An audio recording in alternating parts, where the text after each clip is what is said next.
artistas, caras amigas e amigos que me acompanham por intermédio da internet, da Web TV Mansión del Camino e de outras instituições virtuais.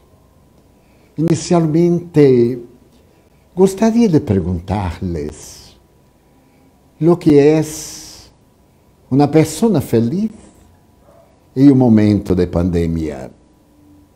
Pero, que é em realidade a felicidade? Um poeta brasileiro teve a oportunidade de dizer que a felicidade é algo que ponemos donde não nos encontramos e sempre nos encontramos donde não la ponemos. É muito curioso que esta questão da felicidade é possivelmente a mais antiga do pensamento filosófico do ser humano, porque, graças à necessidade de encontrar-se a paz, equivale a dizer, a harmonia que produz a dicha, o ser humano começou a pensar. E o pensamento se hizo filosofia, a ciência do conhecimento. E os entonces do pensamento grego, da filosofia, a felicidade era um tema muito combatido, muito divulgado.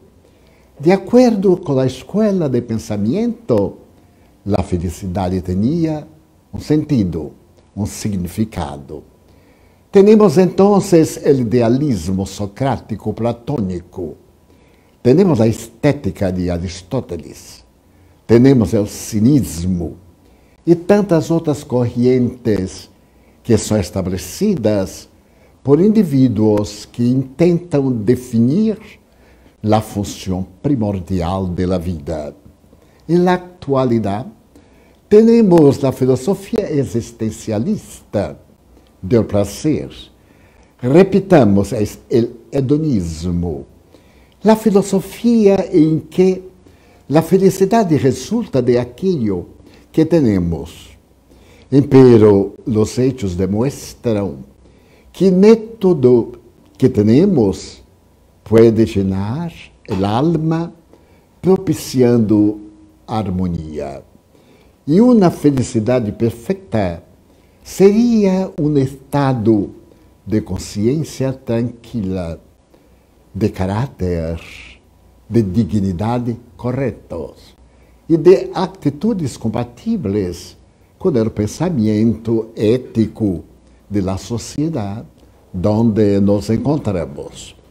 Sin embargo, passando por os diferentes filósofos, que dizia Jesus, o mais notável pensador da humanidade, a respeito da felicidade, que ella não era de este mundo, porque estamos em um mundo transitório, e todo quanto é transitório não tinha um relieve alto de significado profundo, porque cambia de acordo com as circunstâncias. Afirmava, pois, Jesus que a felicidade é a conquista de Deus para o próprio coração. Para que podamos adquirir a integridade do pensamento cósmico em nosso coração, sintetizaríamos que a felicidade é a harmonia entre a mente, a emoção e o soma, o corpo físico.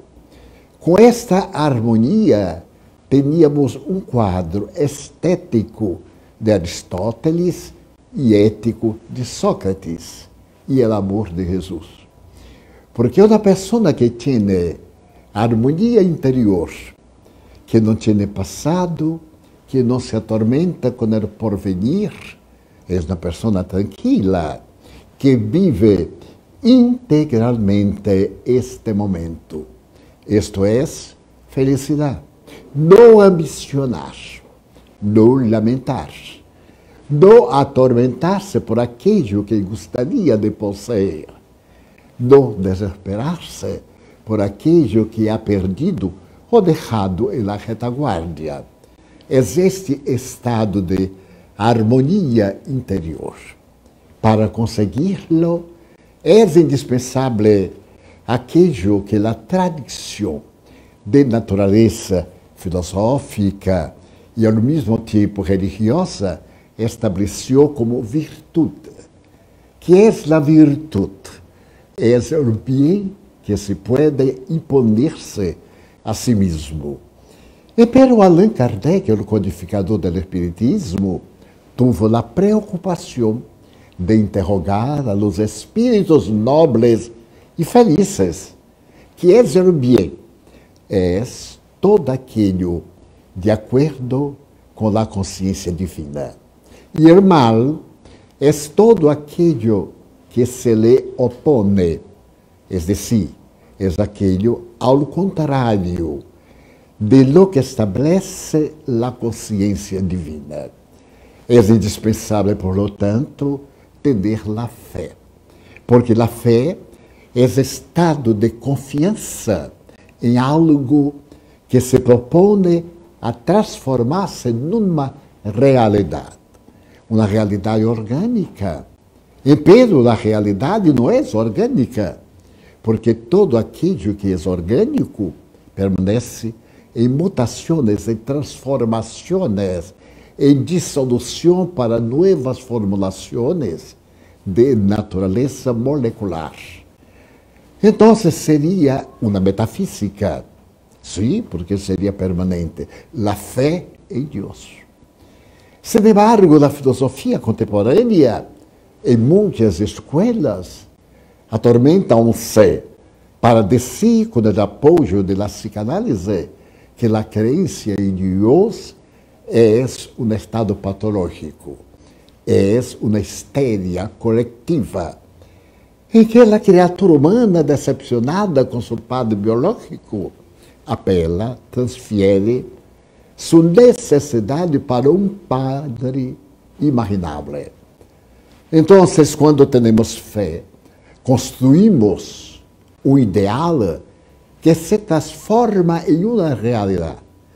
Pero a realidade, do ponto de vista que estamos abordando, não é palpável. É algo que nos llena o alma de tranquilidade e de harmonia. Que seria a felicidade em um momento de pandemia? Seria, por em cima de todo, a confiança em Deus. Porque de ella venderiam todas as outras manifestações que produzem a harmonia no indivíduo. Equivale dizer, não temer a pandemia, mesmo que esteja bajo sua força destrutiva, saber que é transitório.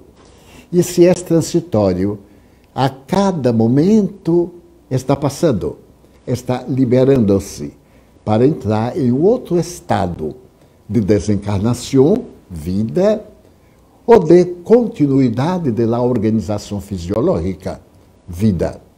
Por lo tanto, é necessário crer na vida. E que a vida tem um sentido a ser que o indivíduo seja melhor hoje que ayer, amanhã que hoje, e liberar-se das malas inclinações. Pero essa definição me parece que já foi dita ao respeito de que são os espiritistas.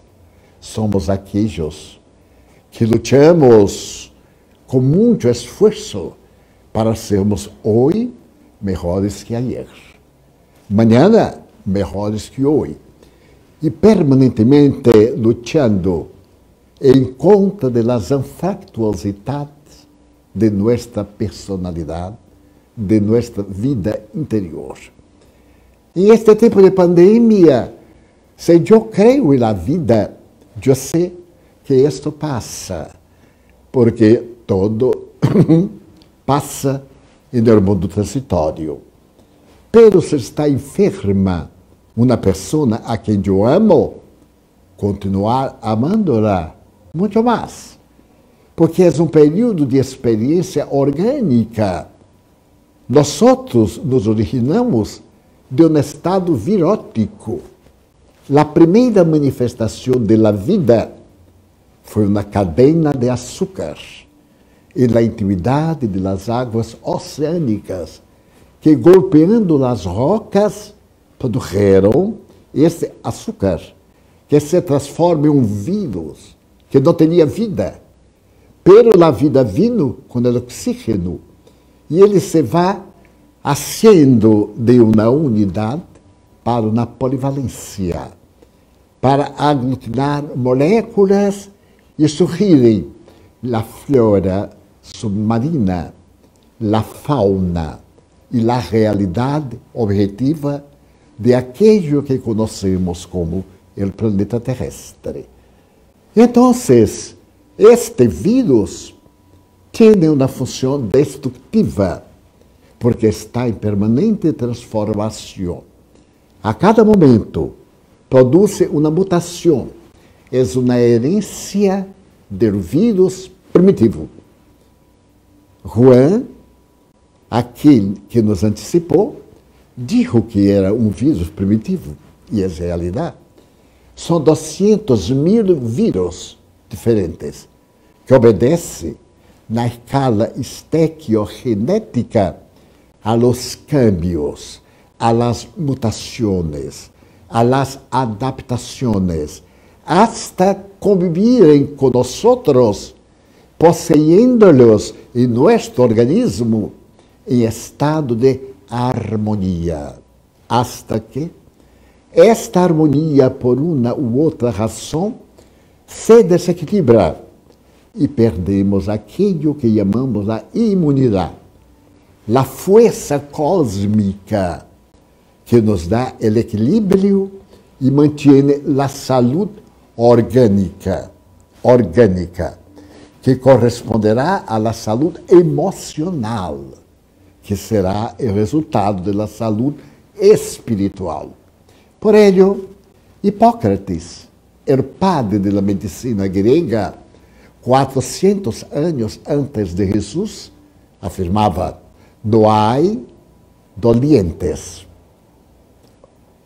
Mejor dicho, não há dolências, sino dolientes. Porque é o ser vírus inicial em reorganização somática que tem um desequilíbrio de moléculas. E esse desequilíbrio abre o espaço para a contaminação e aquilo que nós chamamos de enfermidade. Então, a melhor maneira de conduzir-se a alguém em um período de pandemia é a conduta de paz, a preocupação normal e, ao mesmo tempo, uma consciência lúcida para saber que solamente nos acontece aquilo que é necessário para nossa evolução. Aí está a necessidade de uma fé religiosa, porque saberemos que Deus nos ha criado e nos ha criado para ser sua semelhança, para um dia fundirmos o ser que somos em este ser que anelamos. Chamaríamos isso de Cristo cósmico, de estado búdico, ou de outras denominações que o espiritualismo oriental estabelece desde os primórdios do Bhagavad Gita, de los Upanishads, los livros dichos sagrados, porque cantam a glória de la Índia antigua, que é uma base religiosa mais segura da história da civilização da humanidade.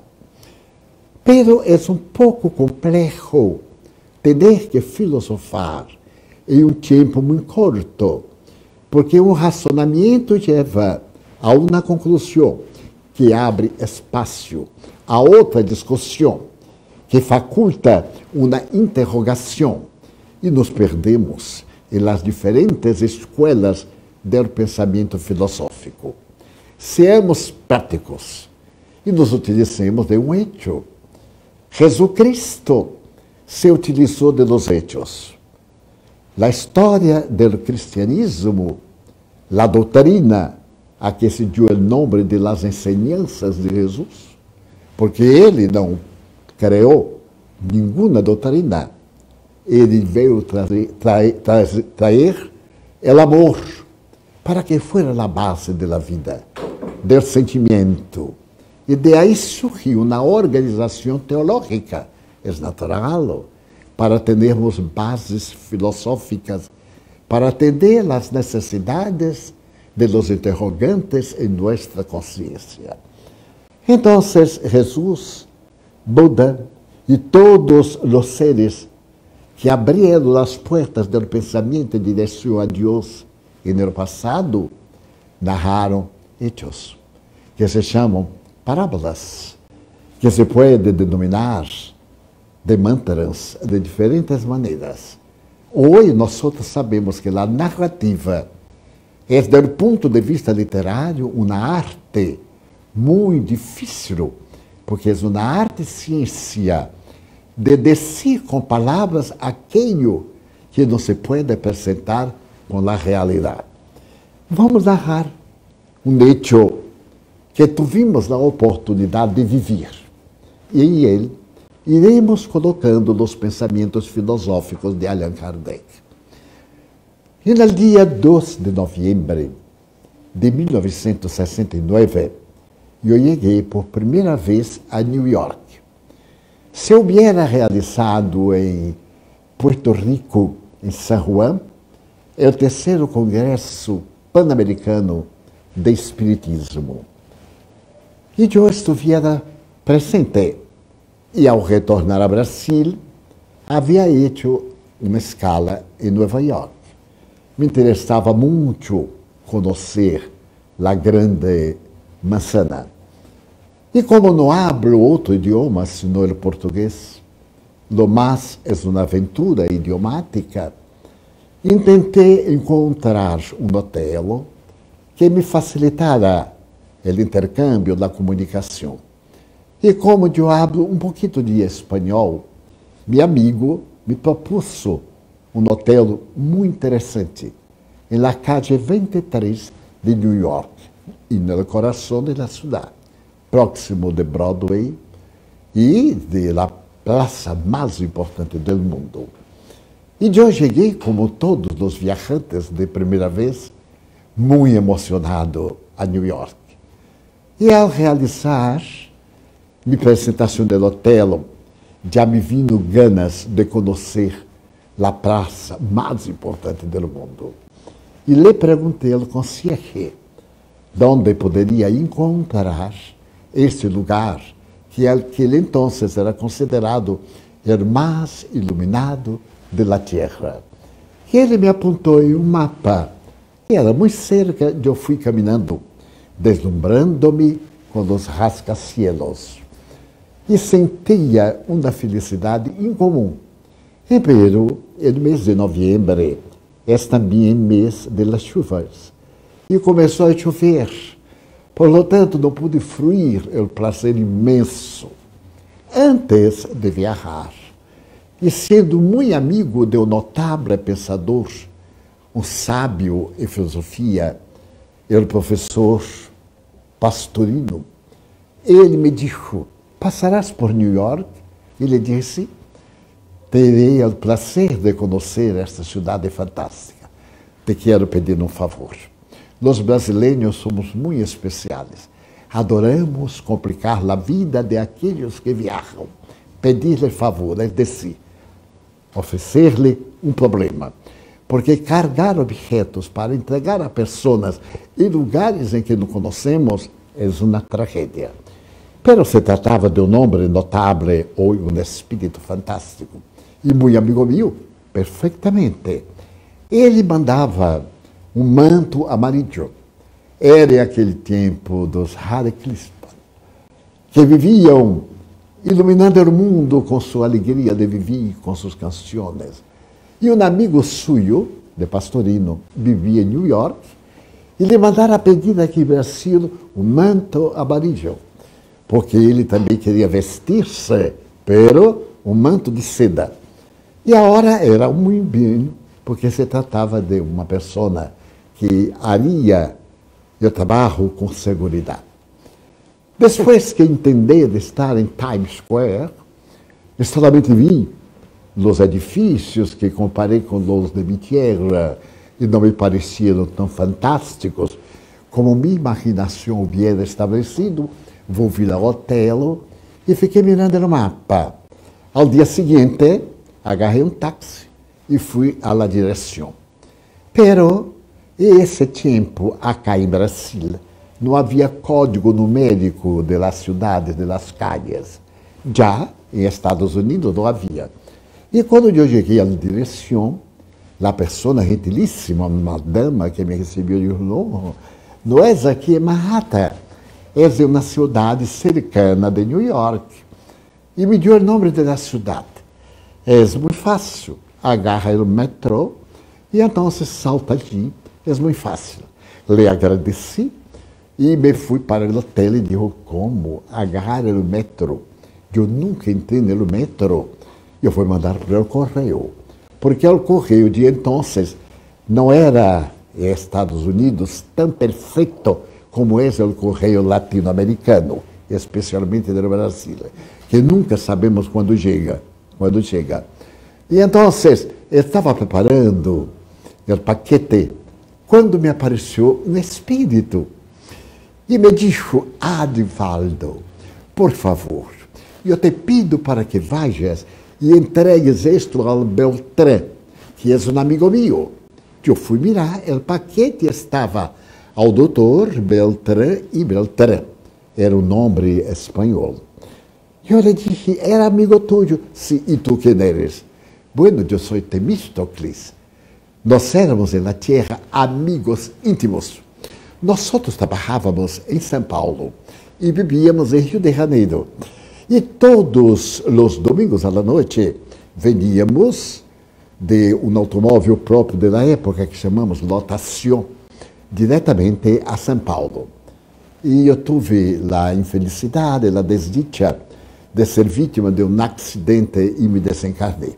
E meu amigo Beltrán se quedou desesperado, porque nós éramos íntimos. E mais que isso, nós éramos espiritistas, e lo somos. E nós havíamos dito: o primeiro que desencarnar irá aparecer al outro para dizer: sim, há vida no mundo espiritual. E esta é a oportunidade minha.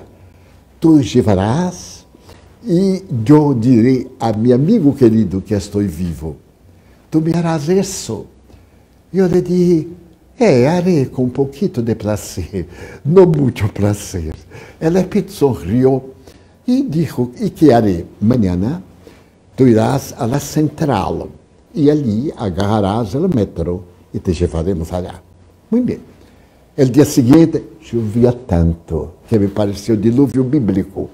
Eu tive que conseguir um paraguas, pero adelantava porque ventava muito e o paraguas cambiava de postura. Foi uma barbaridade. O paquete, o paraguas, a chuva e a ignorância constituíram algo muito especial. Cheguei à estação central, enormíssima, e tinha que descender escaleras rolantes, que eu tampouco conhecia, e me mesclar com aquela multidumbre. E o Espírito me apareceu e disse: não te preocupes. E eu tive a ideia de que era possível que eu fosse vítima de uma maniobra de um espírito burlão. Digo: ai, Deus meu, se eu entro em este trem, nunca mais eu saldrei desse subterrâneo. E eu tenho um amigo espiritual muito querido, que me acompanha desde minha juventude, que se chama Walter. Ele nasceu, viveu em Recife, Pernambuco. Eu mentalmente o chamei ele sempre me ajudava. E lhe perguntei quando vino, Walter, confio em este espírito? Ele, como não, confia. Es hasta un amigo nuestro. Bueno, en el primer tren, Flushing, nunca me olvidé el nombre. Ele dijo, entra aquí. Y en la quinta estación, la quinta parada, sáltate. Bueno, era imposible perderme. Entré, el tren partió, después salió del subterráneo, pasó aéreo y la chuva torrencial. Quando ele disse, salta-te agora, eu saí correndo com o paraguas e o paquete e saltei na parte superior. E tirei fora o paraguas, que me estava mais perturbando que ajudando. Descendi a escalera e comecei a morrer-me. Era uma casa imensa, imensíssima, residencial, de edifícios de 2 pisos. Eu fui, morrendo-me. E fui mirando e he visto o número. E cheguei, havia uma placa, Dr. Beltrán e Beltrán. Então, chamei, descendeu uma senhora, abriu a porta, e quando me mirou, a senhora disse, Divaldo Franco. Por pouco não me desmaiei. Como é que essa senhora me conhecia? Eu lhe disse, senhora, eu venho aqui. Em nome do professor Pastorino, Divaldo, por favor, entra-te. Será uma alegria imensa. E eu digo, como essa senhora me conhece, vivendo aqui em New York, em uma cidade junto a Manhattan, e eu lá em Salvador. E não resisti à tentação. Você me conhece? Mira que pergunta. Se a senhora me estava fazendo todo isso, era porque me conhecia. Pero quando nos quedamos um pouco nerviosos, hacemos todas as tonterias possíveis. Ela disse, te conosco de Rio de Janeiro, te escuchava nas conferências com Beltrán, nós outros somos muito amigos de Pastorino. Digo, oh, mas que prazer, traigo o volume para seu esposo. Pero eu estava tão morrado, que a senhora me levou a seu piso e disse, não puedes quedar-te assim. Sácate el saco, pero la camisa, la corbata, el perispírito, todo estava borrado. Tu tienes que vestir um pijama de meu marido, mientras eu pongo a secar aqui na lareira as roupas tuas. Com receio de uma pneumonia, de uma gripe, não podia enfermar-me, estava em conferência. Aqueci. E a senhora era tão fantástica que me senti meia hora depois perfeitamente tranquilo. E nos pusimos a charlar, a charlar. Le narrei que o Pastorino estava muito bem. E ele disse, um momentito que eu vou telefonear para Beltrán. E quando retornou de Beltrán, pide para que não te vayas. Hoje é viernes, irás almoçar com nós outros. Não, senhora, eu tenho aqui somente 3 dias e tenho que aproveitar. Não irás. E não fui. A las 2 horas chegou meu amigo, es decir, é o futuro amigo meu, é o Dr. Beltrán, muito simpático, colombiano, me abraçou, engenheiro químico, e disse, pero Divaldo, nunca havia pensado de estar contigo em New York. Sorrimos muito, lhe entreguei o paquete, ele se comoveu, se recordou do professor Pastorino, e disse, Divaldo, eu era espírita. A colocação do verbo me chamou a atenção. E lhe perguntei, e que houve? E que houve? Ele disse, eu tinha um amigo, de nome Temístocles. Éramos carne e unha. É um dito brasileiro, muito unidos. E ele se desencarnou há 10 anos. E nunca ha vuelto para me dizer que há vida depois da vida. Eu tenho um ressentimento íntimo. E este momento eu estava já com o espírito ali e disse, bueno, não sei se você crerá, pero eu, a vezes, vejo alguns espíritos. E he visto este muchacho de uns 32 anos, mais ou menos, e lhe descrevi. Ele disse, que felicidade. E ele está bem. E ele repetiu, Divaldo, deixa-me falar-lhe. E eu lhe dizia, não, Não se pode receber o Espírito a hora qualquer. É necessário muito cuidado de receber mensagens psicofônicos ou psicográficos a qualquer momento. Isto é algo negativo. E no livro de los médios, Allan Kardec habla que os médios seguros, os médios verdadeiros, têm que ser disciplinados. E como eu ia chegar a uma casa e sem conhecer a nadie, receber um espírito. E então Walter me disse, haz-lhe este favor. Eu te pido para que lo recibas. Como se tratava de um grande amigo de mais de 30 anos naquele entonces. Eu digo, tínhamos que sentar-nos em um lugar em que eu pudesse apoiar os braços. Sentamos na mesa. Perguntei se tinham o Evangelho segundo o Espiritismo. E ao ser uma sessão mediúnica, hicimos um culto evangélico no lugar. E lo qual, depois de orarmos, de criarmos um ambiente equilibrado, espiritual, suave, então eu me concentrei em meus guias espirituais. Um deles se hizo presente e concordou. Entrei em transe. Quando me despertei, não sei quanto tempo passou, meu amigo, o senhor Beltrán, chorava. Chorava, a senhora. E eu também chorei. Para ser solidário, não puedo ver nada e chorar. E nos tornamos muito amigos. Ele me perguntou, aonde estás? Em la calle 23. Não te quedarás allá. Irei buscar-te e te quedarás comigo aqui. Mas, pero, doutor Beltrán, eu tenho que viajar. É lunes. Não há problema. Te quedarás hoje, amanhã. E é lunes, eu te levo ao aeroporto. E insistiu. E eu lhe agradeci a Deus. Melhor estar em um lugar do que em um hotel, um lugar como New York. Almoçamos, descansamos um pouco, fomos ao hotel, ele pagou a diária e retornamos. Ao dia seguinte, eu tinha um encontro com uma amiga espiritista de São Paulo, em Washington, e havia dito a ele que tinha necessidade de ir a Washington. E ele me disse que me levaria. Fomos, cumprimos o dever, porque o anseio de minha alma era de estar na conferência nos Estados Unidos, em aquele entonces, onde não havia um centro espírita. Havia, sim, muitas denominações espiritualistas, muitas manifestações espirituais, muitos grupos cubanos, sim, havia. E também dominicanos, os havia na grande quantidade. Pero, um centro espírita, conforme nós outros consideramos, na doutrina codificada por Allan Kardec, que se sepa não havia.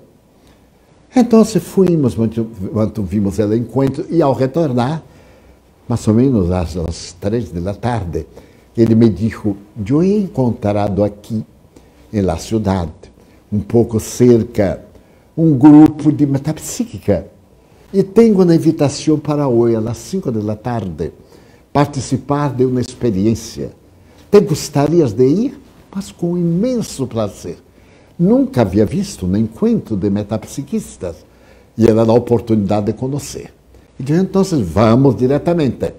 Nós iremos buscar a minha esposa. Fomos, e chovia, como se faltasse a Arca de Noé. Chegamos, era numa cidade muito importante, e ele saltou do coche e tocou a señal de chamada. Abriu a porta, e aí a hora é algo muito especial. Um homem de aproximadamente 35 anos, com um problema na vista e um problema na perna direita, nos mirou e disse, estamos esperando um estrangeiro. Qual é de los dois o estrangeiro? E o Dr. Beltrán contestou, e eu entendi. Los dois somos estrangeiros. Eu sou colombiano e ele é brasileiro. Ele me mirou e disse, é mais pequeno. Imagínate, Me chamava de pequeno, era mais pequeno. Eu me quedei surpreendido. Subimos e quando entramos em uma casa ampla, com uma sala imensíssima, estava uma senhora inolvidável, rubia, muito bonita, de uns 30 anos aproximadamente. Ele disse, esta é minha esposa. Eu não falaria, pero entendia um pouco. Le saludei e ele disse, muito gosto, em um inglês bárbaro. Ella me disse, Divaldo, estávamos esperando-te. Eu me alegrei muito, porque a senhora falava português. E disse, esperando-me. Sim, eu informei a los amigos que ia trazer-te aqui para que tu les explique lo que é a reencarnação.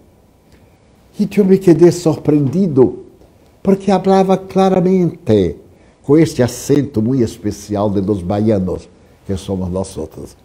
Então, o Senhor disse, minha esposa é americana e é uma paranormal, é um channel. Eu perguntei, o que será channel? Deve ser um canal, qualquer coisa. Ela estava incorporada por el espírito Juan de Angelis.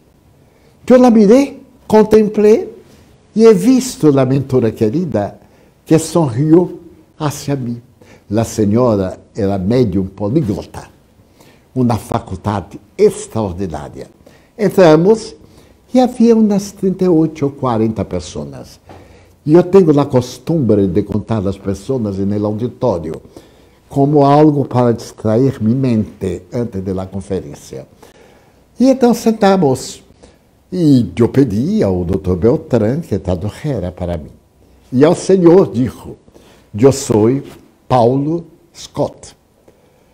E Dr. Beltrán me disse, ele se chama Paulo Scott.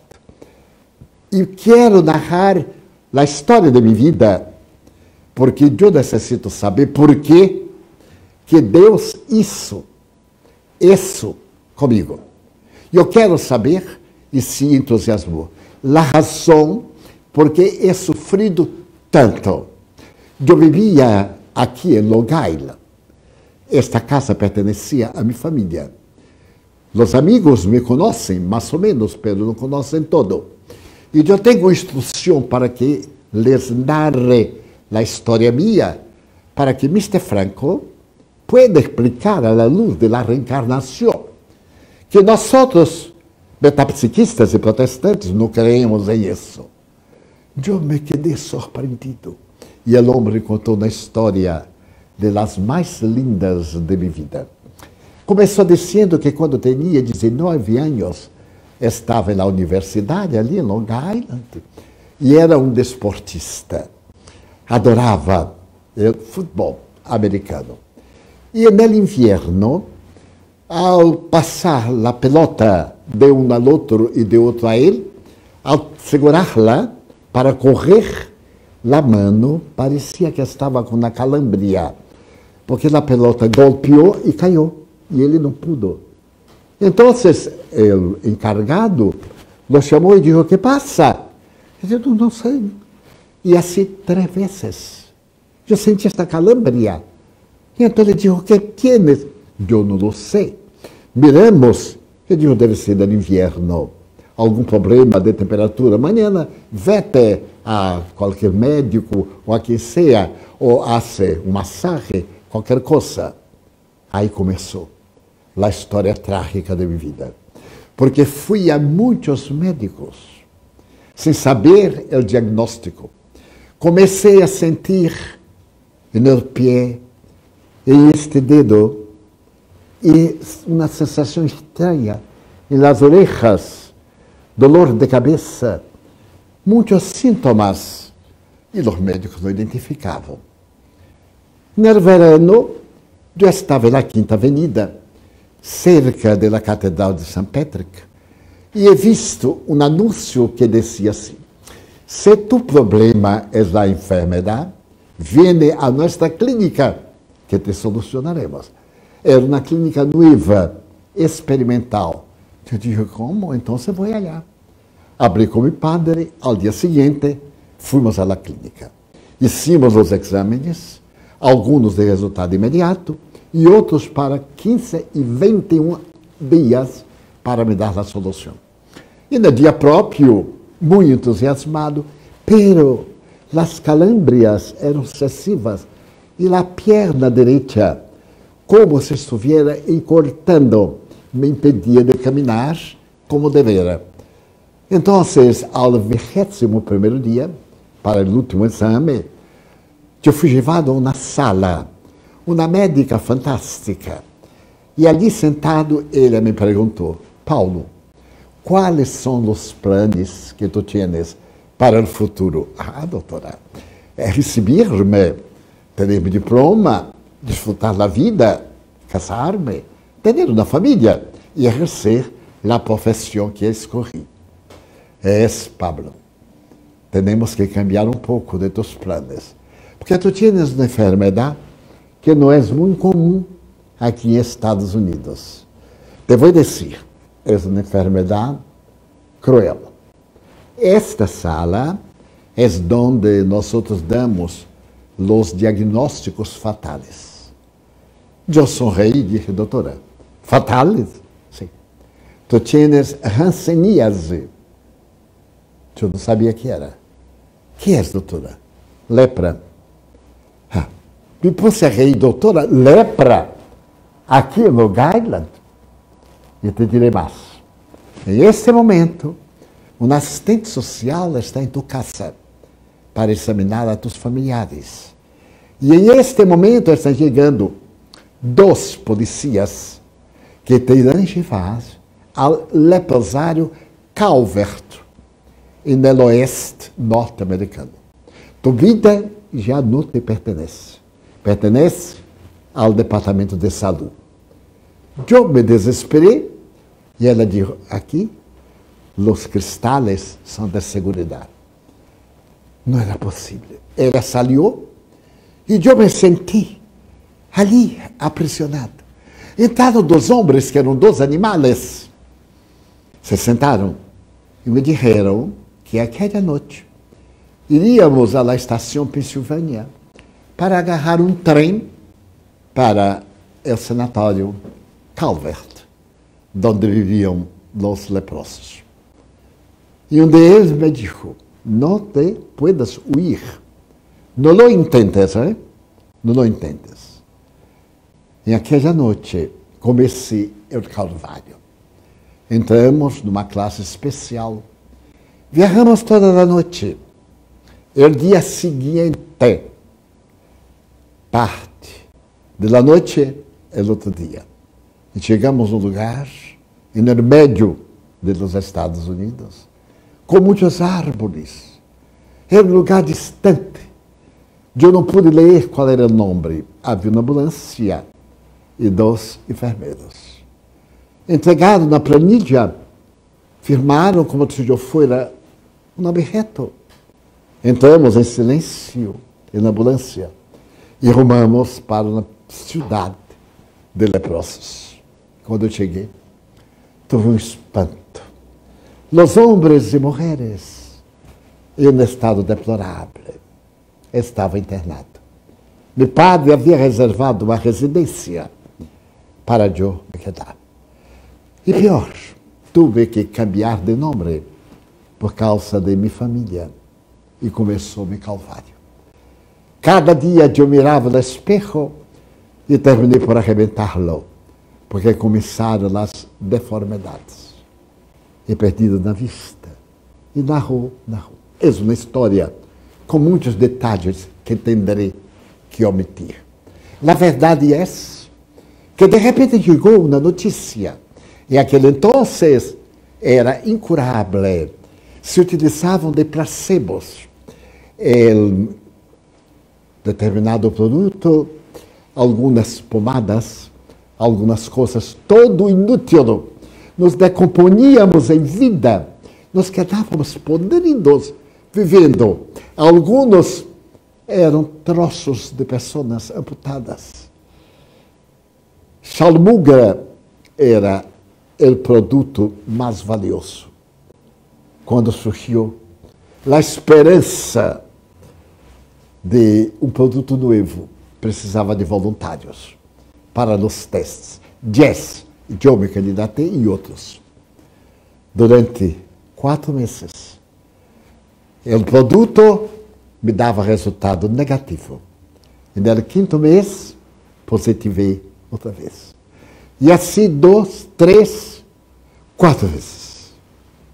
E em um dia, nossa vida não tinha significado. E o homem disse outra coisa que me impressionou até hoje. Quem somos nós outros? Nadie. Um trocito de papel. Sim, um trocito de papel. Nosso certificado de nascimento, o título de eleitor, o passaporte, um trocito de papel. Eu fui chamado à la diretiva e o médico me disse: fulano, que era meu nome, o nome que adotei ali, aqui está seu certificado de curação. Eu estava clinicamente curado. Todavia tinha uma herida que ia continuar por muito tempo, pero clinicamente não poderia contaminar. Agora, amanhã, voltará à sociedade. Eu digo, pero como, doutor? Sim. O medicamento é agora o antídoto, a sulfona, a diazona, o promin. E então, respirei, pero já estava claudicando da perna. Já estava com este olho perdido. Ao mirar-me no espejo, não parecia aquele muchacho que adorava futebol. Então, resuelto, não disse nada a meus padres. Assim, da surpresa, viajei. E no trem, e no comboio, eu estava sentado ao fundo, um lugar para 2 pessoas. E a classe foi llenando, hasta pessoas se quedaram de pé. E eu mirei o caballeiro e disse: mire, não tem nadie. Ele me mirou e disse: leproso. Não, não leproso. Eu sou sanado. É a mesma coisa. Eres um miserável leproso. As autoridades deveriam proibir matar os leprosos. Desculpe. Eu imaginei o mundo que eu havia deixado e o mundo que ia enfrentar. A classe se llenou e nadie se sentou, porque me miravam e estava em meu rosto a lepra, só que eu era um ex-leproso, pero era leproso. Cheguei à estação por la madrugada. Agarrei um táxi e vim a Long Island. Esperei que eu ia chegar a... Mirei para o relógio da universidade. E às 7 horas toquei a campainha. Uma vez, 2 vezes. E vim uma empregada. Pero que é isso? Quando ele mirou. Pero um mendigo, a esta hora. Eu digo, como mendigo? Está perturbando? Vou chamar a polícia. Como a polícia? Como se atreve? Quero que chame. Pero quero que chame. Dr. Scott. Dr. Scott. Ele me está esperando. Pero Dr. Scott está dormindo. Só depois. O chama ou entro. E vi descendendo a escalera a minha mamã. Estava com roupa de chambre. Descendia e perguntou: que é isto a esta hora da manhã? E a empregada disse: é um mendigo. Era um mendigo. Abriu a porta. E quando me mirou: que é isto? Mamã, eu não tenho filho. Mamã, sou Pablo, mamã. Pablo, meu filho. Pablo se morreu. hace tanto tempo. Se murió hace tanto tiempo. Cierra la puerta y llama a la policía. En este momento descendía mi papá, ¿qué es esto? Yo grité, papá. Y él miró, Pablo, papá, estoy sanado. Y quería hacer una sorpresa. E hiciste la sorpresa. Papá, estoy tan cansado. ¿Puedo entrar? Un momentito, hijo. Un momentito. No, entrate por el lado y vete a la garaje. Extrañé. Papá estaba con la marca de la lepra en mí. Y me quedé esperando. Cuando papá vino y dijo, hijo, estamos en Long Island. Quando tu enfermaste, dijimos a todos que fuiste vítima de um acidente, choramos. Hicimos a cerimonial, todo hijo. E agora, papá, hijo, por que não nos informaste? Tu hermana se vai casar. E quando seu futuro esposo sepa que seu hermano, não repita a palavra papá, eu sei que era leproso, pero não lo soy. Hijo, como puedo convencer as pessoas que não eres leproso? Me quedei e não acreditei. Algumas pessoas estavam comovidas. E Pablo Scott dijo, foi muito difícil. Papá Deus não salte para nada. Quédate aí mientras arregla um lugar para ti. A comida me foi traída e deixada na porta. Ele havia ido trabalhar. À noite vino para conversar com tu madre. Está no hospital. Tuvo um susto. Ela não podia esperar. Ela te odia.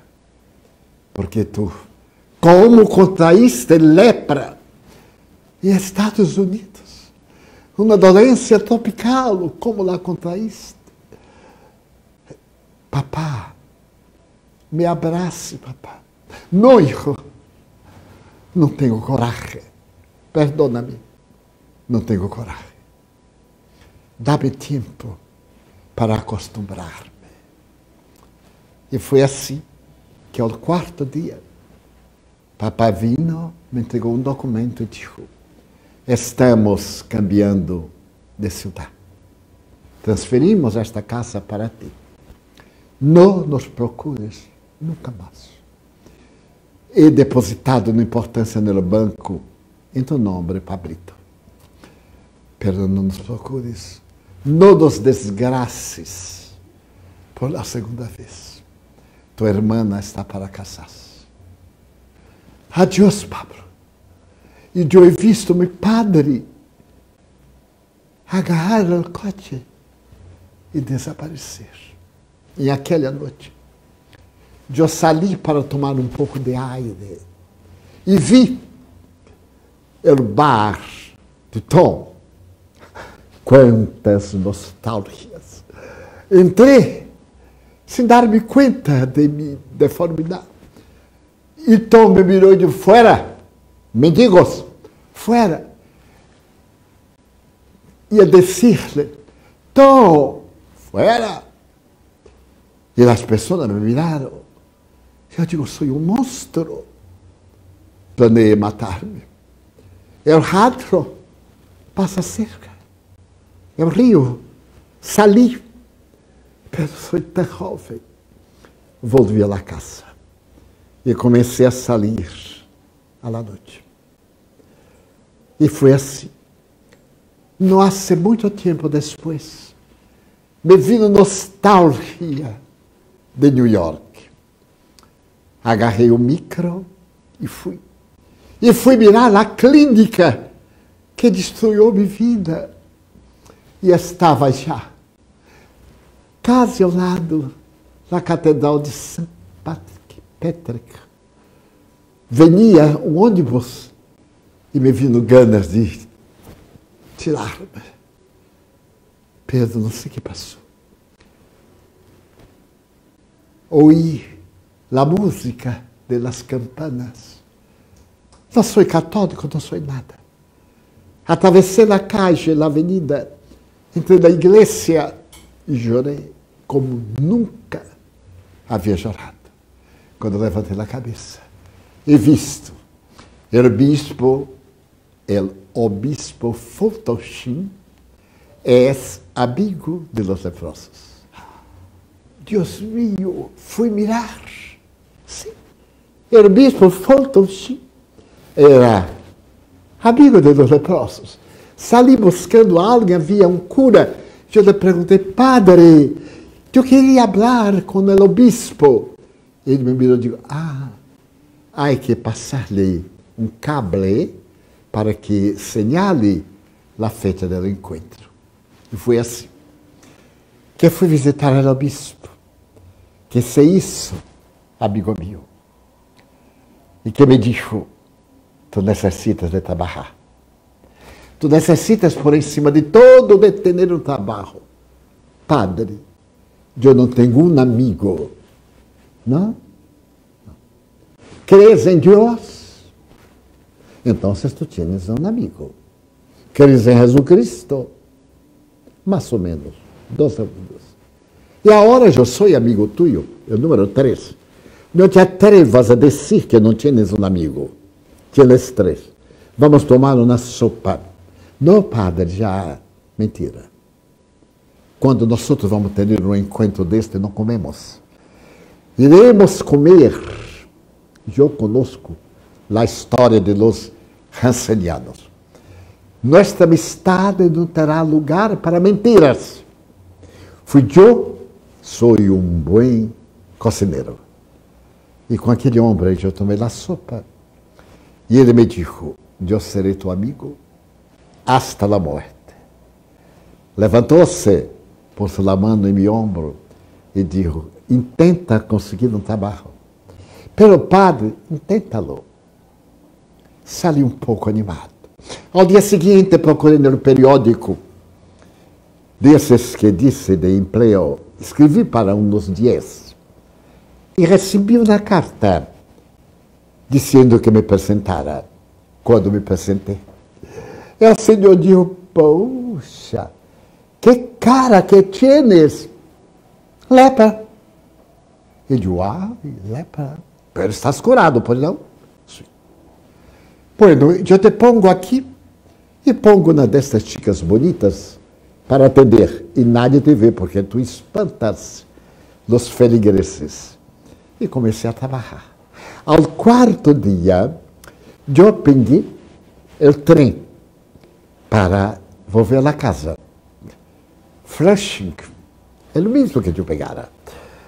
E então me sentei no fundo.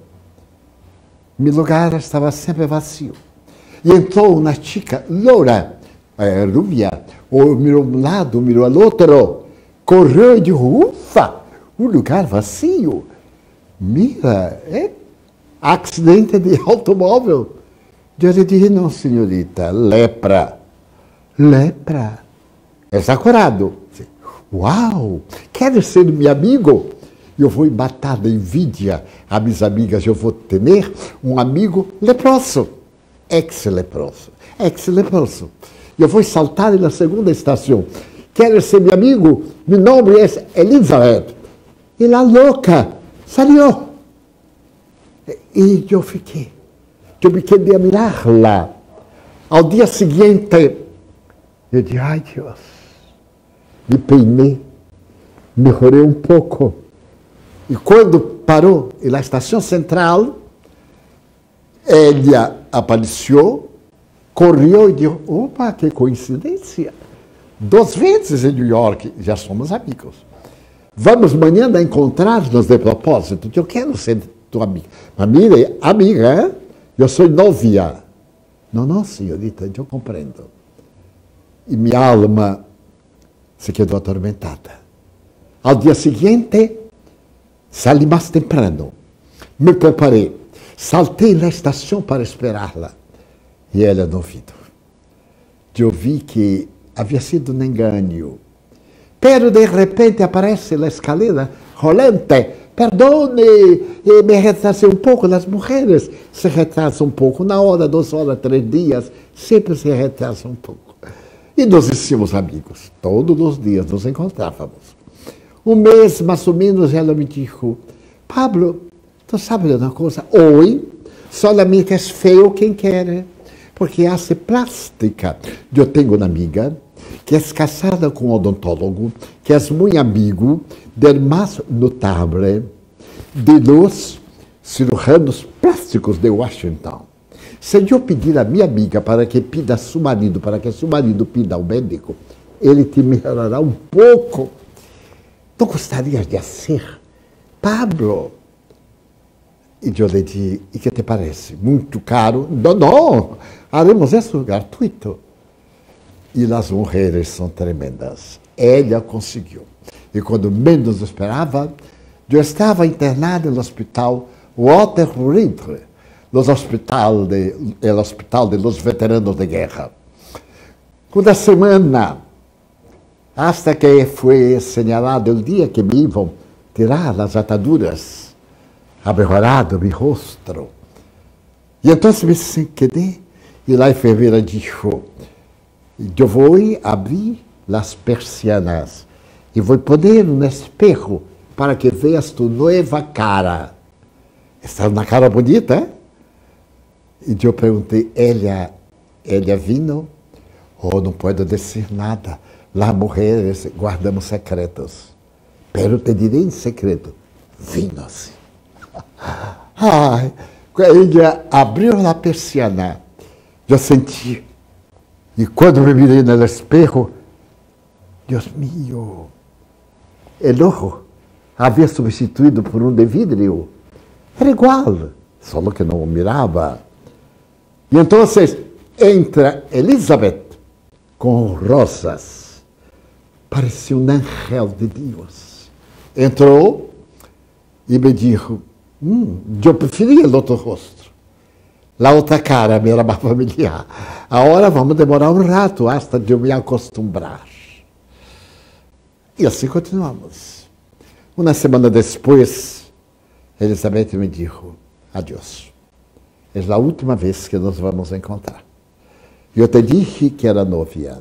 E era. Pero desisti do noviazgo. Porque me terminei apaixonada por ti. Pero não quero que me digas que também me gustas a mim, porque não quero gratidão. Eu te amo, não sei por quê. Esta loucura, eu te amo. Tchau. Lhe segurei a mão. Não te vayas. Sempre te amei. E um mês depois, em la casa do obispo Shin, nos casamos. Não nos tirou arroz, porque é proibido termos filhos, para evitar a hereditariedade em aquele entonces. E aí está a minha história. Eu gostaria agora de saber. Aí está Elizabeth, que voltou à normalidade, e o Dr. Beltrán me narrava. E eu estava comovido com este homem notável. Por quê? Quantos de nós hemos perguntado por que a epidemia, a pandemia, por que me sucede tal ou qual desgraça? E então, com tradução do querido Dr. Beltrán, eu narrei a história de sua vida passada, que os espíritos narraram. Ele havia sido um pirata por volta de 200 anos passados, por os anos 700, mais ou menos. E havia cometido um crime. Conseguira retener uma nau do Peru, que levava uma chica a Barcelona, hija do vice-rei de Peru. É toda uma história enormíssima. E falei da reencarnação. O crime que ele cometia em contra de aqueles que eram conquistados por los navios, de la chica. Os padres de ela enlouqueceram de dolor. O vice-rei abandonou todo para buscá-la e nunca la encontraram. Ella foi levada a uma das islas do Caribe, lo odiou com todas as forças e terminou por estar a seu lado. Se murieron e o mundo espiritual decifrou o enigma. La madre de ella ahora era la madre de él. El rencor, el odio, era del crime que ele hubiera praticado em conta de ella, roubando-lhe a hija. El vice-rei também. E ele estava em redenção, porque a reencarnação objetiva, o cambio de nossa vida, a búsqueda de la felicidade plena. E depois que terminei de falar, por mais de 2 horas, de atender as perguntas, se criou em Long Island grupo espírita. Me encarguei de mandar de aqui algumas obras em inglês. Em aquele entonces, a tradução do Livro dos Espíritos estava muito mala e foi rehecha há uns 15 anos. Pero era a tradução que tínhamos. Levíamos outros livros, alguns de Chico Xavier, e quando retornei anos depois, por volta dos anos 80, e fui a Long Island, Pablo Scott havia desencarnado. E Elizabeth, com aproximadamente 45, 48 anos, bela, muito bela, continuava com as sessões de estudo do Evangelho, um Evangelho muito mal traduzido, e também com a atividade de socorrer a los sofredores. Pero o que me chama a atenção é este meu amigo Beltrán, colombiano. Este homem extraordinário, espiritista, tradujo ao espanhol, depois ao inglês, a obra mediúnica de Chico Xavier, Pablo Esteban. Se ha desencarnado já, porque era mais velho que eu. Eu estou com a idade avançada, ele estaria muito mais. Então, por que a pandemia?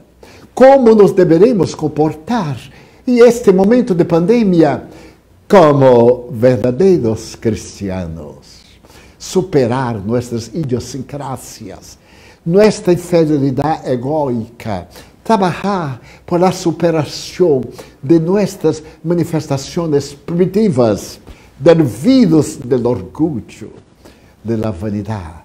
Porque o pior vírus do mundo é aquele que viste a pobreza espiritual do ser, que produz a guerra, que estimula o ódio, o rancor e todos os males.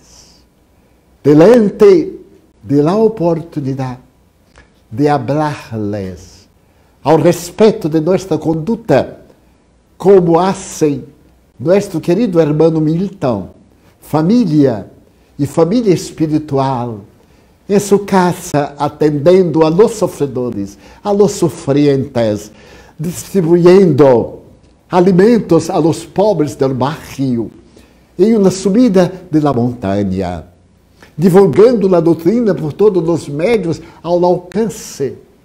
E como nos deveremos comportar no tempo de pandemia, os espiritistas, amando-nos, desculpando-nos, porque nós outros volveremos a caminhar por esta mesma carretera. Eu miro hacia atrás, a la retaguardia, e E quantas vezes é passado por o mesmo caminho para saber que há uma trampa, há um peligro, há mi ponto, mi calcânio de Aquiles, mi ponto vulnerável. Todos, sem exceção, temos. A única exceção é Jesus. É o modelo e o guia da humanidade.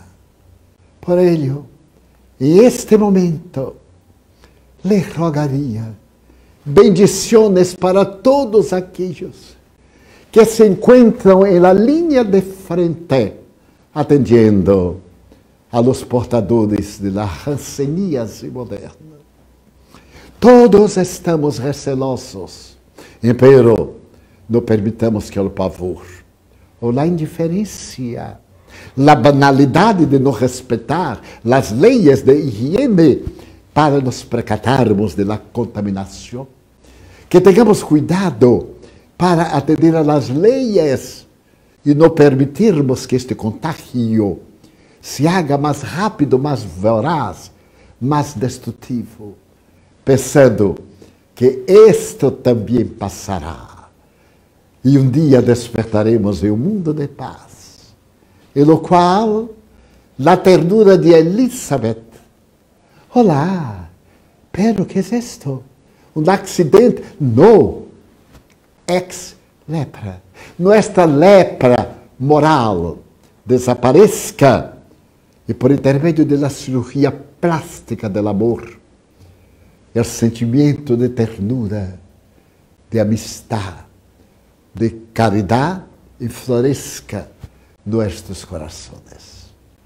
Por vuestra tolerância, por vuestra paciência, por el carinho de Colômbia querida, de los hermanos, de todo o país, de las ciudades donde tuve el honor de llevar la doutrina, de la primeira conferência em 1969, de mi encuentro com a senhora Ana de Cardona em la escalera de sua casa em Cartagena, e seu hijo, recém-desencarnado, lhe dita mensagem dizendo-lhe: mamã, não me he muerto, mamã. Não, não sou suicida. E ela, mirando-me, uma das mulheres mais notáveis que he conhecido, disse: pero mi hijo se suicidou. Não, mamã, não me he suicidado. Um sonífero me levou a tomar uma overdose. E quero dizer-lhe que a vida continua. E essa dama extraordinária, com a senhora Colômbia de Martínez, salieram a divulgar a doutrina espírita e cruzou por a Amazônia colombiana e por todo o país. Muitíssimas graças, Milton e amigos, que me invitaram para este momento de confraternização, rogando perdão por las gafes e por las dificuldades linguísticas. Dejo mi coração agradecido para que a paz seja a forma feliz em estes dias de pandemia. Muitíssimas graças.